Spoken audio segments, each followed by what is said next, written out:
أعوذ بالله السميع العليم من الشيطان اللعين الرجيم بسم الله الرحمن الرحيم الحمد لله رب العالمين الصلاة والسلام على أشرف الأنبياء والمرسلين والآخرين وخاتم النبيين سيدنا ونبينا وطبيب نفوسنا وشفيع ذنوبنا وحبيب قلوبنا مولانا ابو القاسم محمد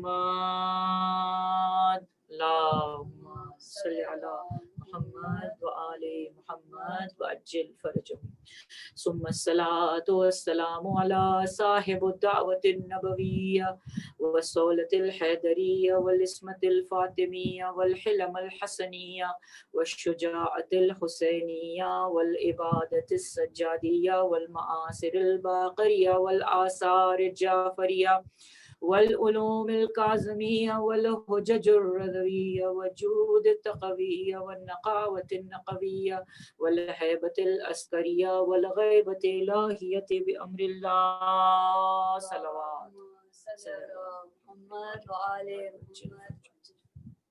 وعلى آله الطيبين الطاهرين المعصومين المظلومين ولعنة الله على قومه الظالمين أما بعد فقد وقال الله تبارك وتعالى في كتابه المجيد والفرقان الحميد بسم الله الرحمن الرحيم إنما يريد الله ليذهب عنكم الرجس أهل البيت ويطهركم تطهيرا صلی علی محمد وعجل فرجهم اللهم لك الحمد حمد الشاكرين لك على مصابهم الحمد لله على عظيم رضيتي اللهم ارزقني شفاعة الحسين يوم الورود وثبت لي قدم صدقا عندك مع الحسين وأصحاب الحسين الذين بذلوا مهجهم دون الحسين عليه السلام صلوات اللہ صلی علی محمد وعلی محمد وعجل فرجهم اعوذ باللہ من الشیطان الرجیم بسم اللہ الرحمن الرحیم انتہائی معزز قابل احترام واجب الاحترام مومنات محترم السلام علیکم ورحمۃ اللہ وبرکاتہ۔ حمد ہے اس پروردگار کی جو عالمین کا خلق کرنے والا ہے، وہ پروردگار جو بے نیاز ہے، اسی کے لیے تمام تمجد ہے، اسی کے لیے تمام بزرگی ہے، وہی ہے جس کے سامنے انسان سر بسجود ہے، طوعاً و کرہاً اسی کی بارگاہ میں انسان کو حاضر ہونا ہے۔ درود و سلام محمد اور آل محمد علیہ السلام کی ذوات مقدسہ کے لیے مخصوص ہیں، جنہیں رب العالمین نے وجہ تخلیق کائنات قرار دیا۔ اہدنا الصراط المستقیم، پروردگار ہمیں صراط مستقیم پر قائم رکھ۔ صراط الذین انعمت علیہم، پروردگار ان کے راستوں پر جن پر تو نے اپنی نعمتوں کو نازل فرمایا۔ الحمدللہ، خالق کائنات کا جتنا شکر ادا کریں کم ہے کہ اس نے اس ہدایت کے راستے پر ہماری خلقت کی، ہمیں خلق کیا محمد اور آل محمد کی محبت میں۔ مومنات، جیسا کہ آپ جانتی ہیں اور دل ظاہر ہے کہ کچھ غم زدہ بھی ہے، کیونکہ آج محرم الحرام کی 8 تاریخ ہو گئی، اور وہ معروضات جو آپ کی خدمت میں ہمیں پیش کرنا تھے، ہم کبھی نہیں کہہ سکتے کہ ہم کامیاب ہوئے۔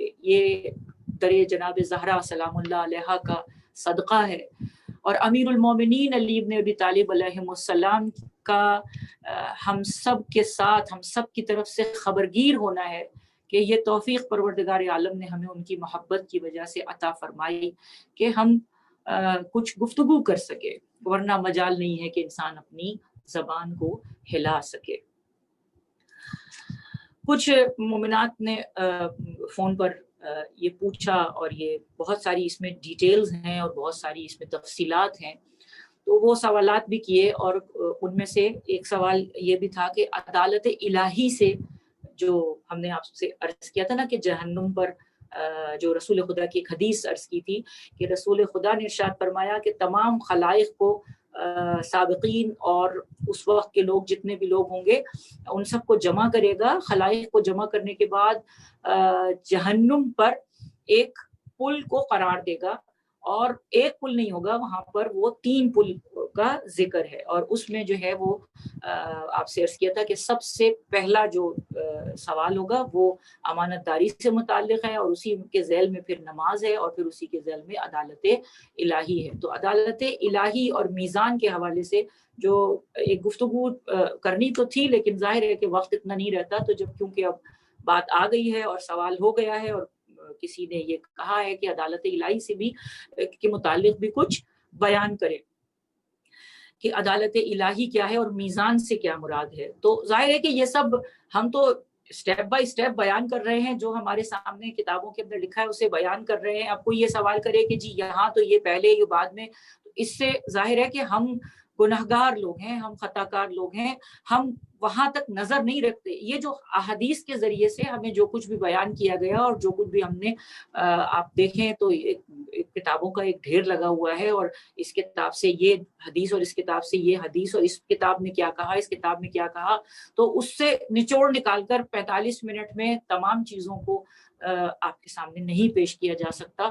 اس کے لیے ہم آپ کو بتائے دیتے ہیں کہ جن کتابوں سے استفادہ حاصل کیا ہے اس میں تفسیر صافی میں نے آپ کے سامنے بیان کی تھی, اور مولانا تلمذ حسنین نے جو کتاب وہ مجھے تحفتاً بھی دی تھی, تو اس سے میں نے اس تفسیر سے ان مجالس میں خطاب کیا ہے, اور جو خاص روایات تھی ان کو قیامت کے 10 مرحلے محمد علی اشتہاردی کی کتاب ہے اس سے لیا ہے.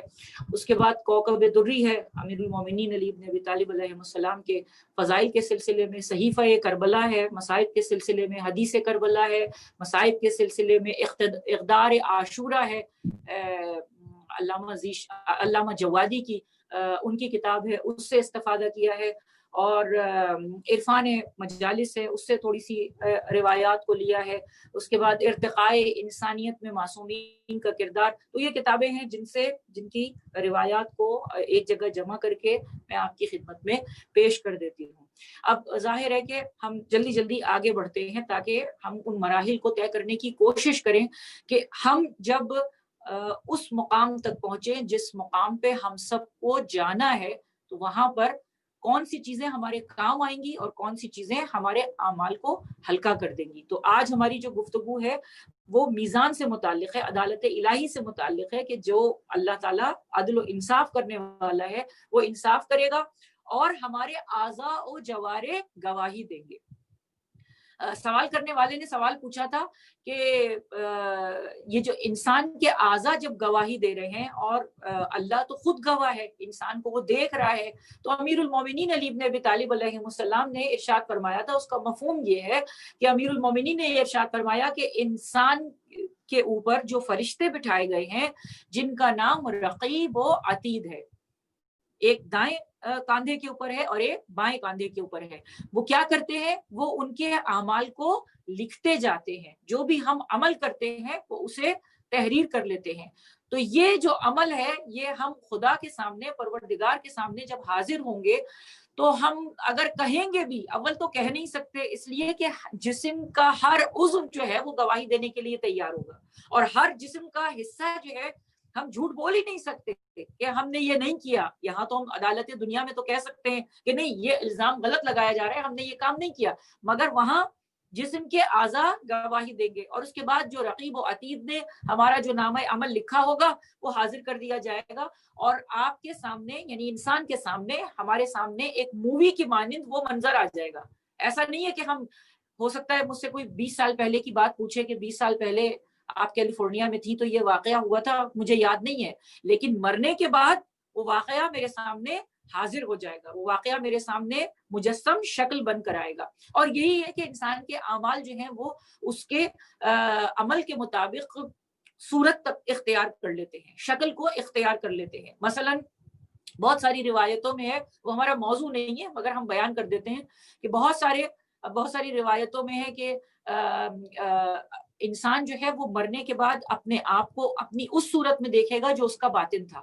مثلاً اگر جیسے خواتین کے اندر یہ عادت زیادہ ہوتی ہے, تمام خواتین میں نہیں ہوتی, اگر کچھ خواتین میں ایسی عادت ہوتی ہے یا مردوں میں بھی ہوتی ہوگی, لیکن ہمیں خواتین کا ایکسپیرینس ہے اس لیے بیان کر رہے ہیں کہ وہ جب کوئی واقعہ رونما ہوتا ہے تو وہ خاموش ہو جاتی ہیں, لیکن یا ان کو کسی نے ٹیز کیا ہوتا ہے تو وہ خاموش ہو جاتی ہیں, لیکن وہ موقع کی انتظار میں ہوتا ہے, اور اس کے بعد جب کوئی موقع آتا ہے تو پھر وہ ڈنک مارتی ہیں. تو گویا کہ ایک بچھو کی صفت ہے, جو اسکارپیو کی ایک صفت ہے کہ وہ ڈنک مارتی ہیں. تو اسکارپیو جو ہے وہ ان کی جو خصلت ہے, اگر وہ بہت ساری خصلتوں پر یہ عادت بہت زیادہ پختہ ہو گئی ہے تو اب کیا ہوگا کہ وہ اپنے آپ کو, وہ جو بھی مرنے والا ہے, وہ عورت ہو یا مرد ہو, وہ اپنے آپ کو بچھو کی صورت میں دیکھے گا.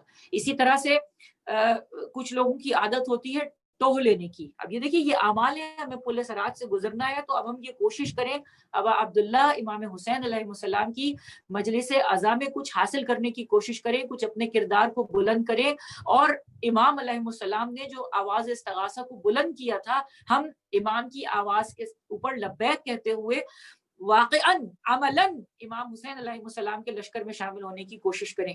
ہمارا یہاں بیٹھ کر لبیک یا حسین کہنا بہت آسان ہے, ہمارا یہاں اس کمرے کے اندر بیٹھ کر صدائے مددگاری کی آواز بلند کرنا بہت آسان ہے, مگر مومنات محترم عملی طور پر امام کن لوگوں کو اپنے لشکر میں بلانا چاہتے ہیں؟ امام زمانہ منتظر ہیں, امام زمانہ کا نام ہی منتظر ہے, وہ منتظر ہے ایسے اصحاب کے لیے, ایسے لوگوں کے لیے کہ جو واقعاً ان صفات کو اپنے اندر سے جھاڑ کر اور اپنے آپ کو کلین کر کے امام کی بارگاہ میں حاضر ہو جائیں. تو بہت سارے لوگوں کی عادت ہوتی ہے کہ وہ تو بہت زیادہ لیتے ہیں, اس کے گھر میں کیا ہو رہا ہے, اس کے گھر میں کیا ہو رہا ہے, وہاں کیا ہو رہا ہے, وہاں کیا ہو رہا ہے, اور جستجو کرتے ہیں, جاننے کی جستجو کرتے ہیں. یہ کیا ہے؟ کتے کی صفت ہے. یہ کتے کی صفت ہے کہ انسان یہ سوچے کہ یا جستجو میں رہے کہ وہاں کیا ہو رہا ہے, وہاں کیا ہو رہا ہے.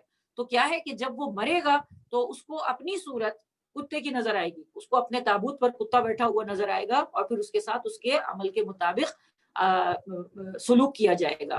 خدا نہ کرے علی کا چاہنے والا ان صفات کا حامل ہو, لیکن پھر بھی اگر تھوڑا بہت ایسا کچھ شائبہ پایا جاتا ہے کہ جستجو رہے کسی کے بارے میں جاننے کی, اور اس لیے کہ اسے مشہور کر دیا جائے. ایک تو یہ کہ جاننا, اور پھر نہلے پہ دہلا یہ کہ ایک تو جانا جائے, اس کے بعد پھر اس کی ان جو بھی اس نے راز حاصل کیا ہے ان کے گھر کا, اسے نشر کر دے. اب یہاں بات آ گئی ہے تو میں بیان کر دوں کہ بعض اوقات ہمارے ہاتھ میں فون ہوتا ہے, اور فون پر جو ہے وہ آپ نے کوئی بھی پوسٹ دیکھی, کسی کے بارے میں پوسٹ دیکھی, ہمارے علماء کرام ہیں, ہمارے نوحہ خان ہیں, ہمارے ذاکرین ہیں. اب ظاہر ہے کہ ہر ایک کے اندر اگر میں کسی کی کوئی غلط بات جو ہے وہ آگے بڑھا رہی ہوں تو میں کون سی ایسی پاک باز ہوں, میں کون سی ایسی طاہر اور ایسی بہت ہی گناہوں سے بالکل جو ہے وہ پاک خاتون ہوں؟ نہیں, ایسا نہیں ہے. مجھ سے بھی گناہ سرزد ہوتے ہیں, میں معصوم تو نہیں ہوں. تو خطا کار ہیں, ہم سب خطا کار ہیں, ہم سب گناہ کار ہیں, غلطیاں سب سے ہو جاتی ہیں. مثلاً ایک چھوٹی سی کلپ لے کر وہ عالم دین تھے, اچھے عالم دین ہے, انہوں نے کہا کہ ایک حدیث بیان کر رہے تھے, اس میں کچھ لفظوں کا کچھ ہیر پھیر ہو گیا, یعنی کچھ تبدیل ہو گئے, لفظ کچھ تبدیل ہو گئے.